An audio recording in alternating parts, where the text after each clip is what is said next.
If you walk around Westside Baseball Park in West Mobile, it looks like any other Little League facility, but one field stands out. Challenger Field looks like any other baseball field. It's got dugouts and bases and outfield fence, but what happens inside that fence is truly amazing.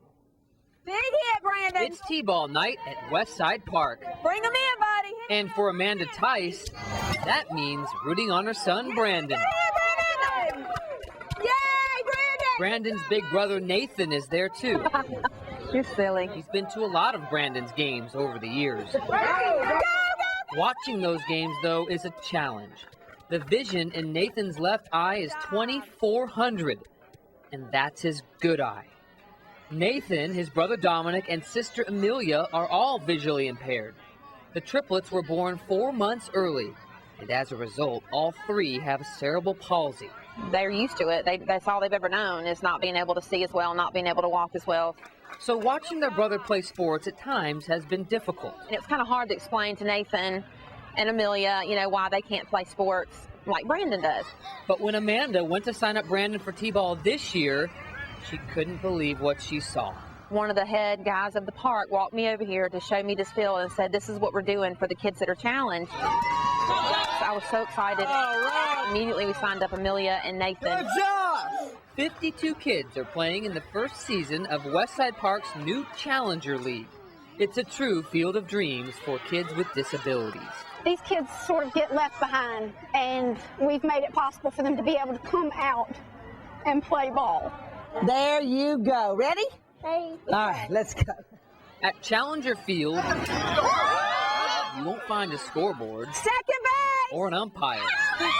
And in this league, you not only get a high five from your coach, but the first baseman too. We're gonna do it. It's baseball in its purest form.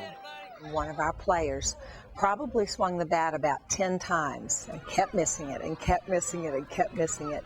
When that child finally connected, there you go. The roar went up in the whole ballpark. Everybody that was watching, it didn't matter whose team he was on. Come on, Dad.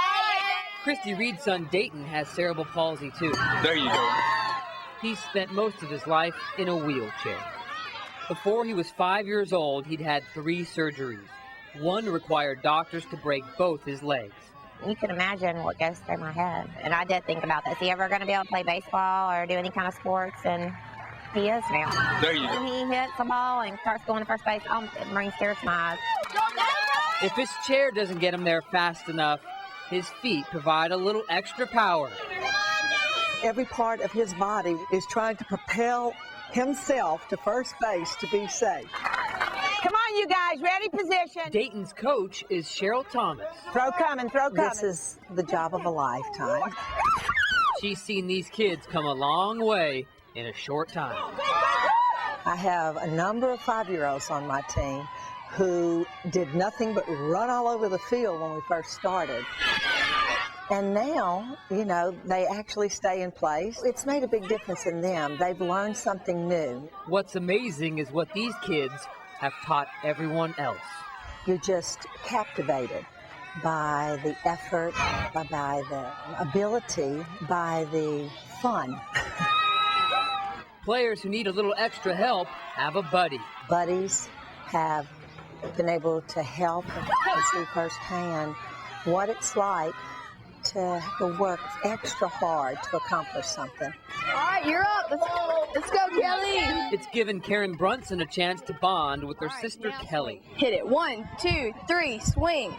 There you All right, go, Kelly, go. Run. She's thoroughly enjoyed it. I tell it. There you go. Of course, I just think she just finally wanted Kelly to get to do something.